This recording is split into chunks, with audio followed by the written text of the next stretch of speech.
So I still haven't pre-ordered Jurassic World Evolution 3 yet, and in today's video I want to explain why.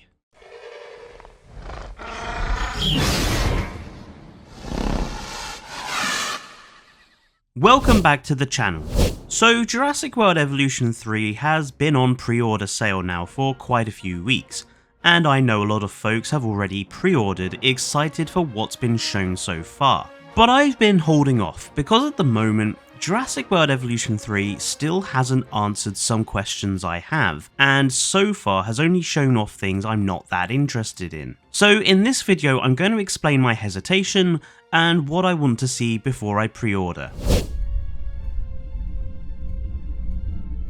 So fundamentally I was never that eager for babies or modular building, two elements that so far the game's videos and trailers have been very eager to put front and center. As someone who doesn't want to just create ecosystem builds, babies mean very little for me, with me seriously doubting that babies will greatly alter the gameplay. If anything, I think the babies might end up adding another layer of tedious micromanagement. Sure, it will be nice to have diverse herds, and a lot of the babies that we've seen so far are very cute, but I have a lot of concerns about how they're going to tie in with the actual time-to-time gameplay. Modular building is another area that I question its inclusion. One of Evolution's key advantages as a franchise is in the simplicity of the building, and while there will be prefabs, and while the claim of it's optional gets thrown around a lot, I don't agree. It will only be optional if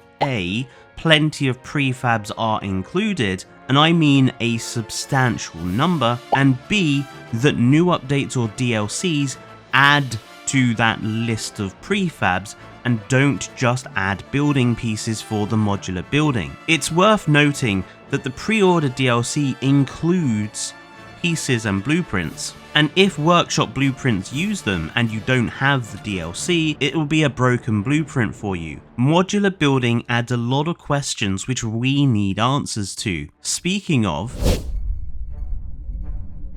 so far, all we've seen of the modular building system is them editing buildings as shells around structures. What we have not seen is how the system is going to work in regards to things like bridges or raised elevation. Will the guests be able to use modular building created objects to walk on, like they can in Planet Zoo and Prehistoric Kingdom? So far, we haven't seen any evidence of this. In fact, most of the time we don't see many guests at all. Being able to create workable bridges was a key point of mine months ago when I stated the many things Jurassic World Evolution 3 would have to do to make me buy it. So until we get more details on how the modular system is actually going to work, I'm left waiting.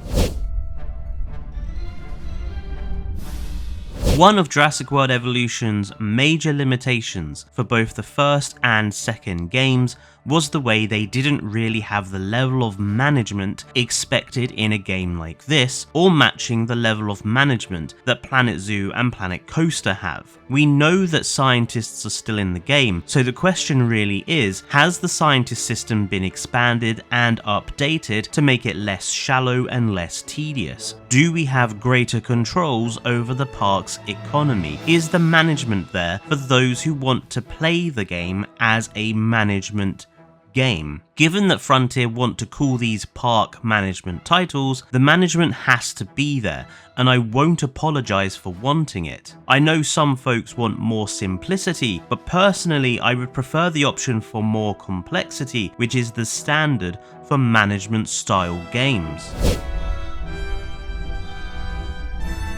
Something that I am also nervous about is the state of the roster. What animals we have and have lost is currently something I see a lot of discussion about on Reddit and in Evo streams. The fact is, I think we all have to accept that we are going to lose a lot of our favourite species, with over 40 having to be cut. From what it looks like to me, we're going to have a roster that has a lot of canon species in it, but very few others. This makes me concerned that there's going to be a fair lack of diversity, and that a lot of cut species are going to end up being sold back to us at a later date. It should be noted that they've already done that with 2 species in the Deluxe Edition DLC. I want to see a roster that's diverse in terms of species, but in terms of size and in terms of type of animal. I mean, think about the Lagoons. So far we've only ever seen the mosasaur, and I would be extremely disappointed if the Lagoons ended up losing species like Shonisaurus, Novasaurus, Archelon,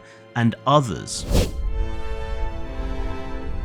Speaking of the Lagoons, something I really wanted to see Jurassic World Evolution 3 improve on was its implementation and use of the Lagoons. However, so far, they look like they are yet again going to come to us with very limited functionality. So far, the only improvements appear to be the modular building elements for it, being able to clip terrain into the lagoon, and the really ugly kelp nesting thing. We've seen nothing else. What's worse is that we've only seen the mosasaur and no other lagoon species. While it's possible there is a lot more for them to show off in future videos, and hopefully confirmation of lagoon species, since at the moment all we've seen are a few statues of others. I just really worry that the lagoons are going to lose most of their species, since it's an easy area for Frontier to make cuts, and are not coming with the features wanted, like adjusting their depth, watercolor, or things like a lagoon-based attraction ride. Jurassic World Evolution 2 failed the lagoons, which is why people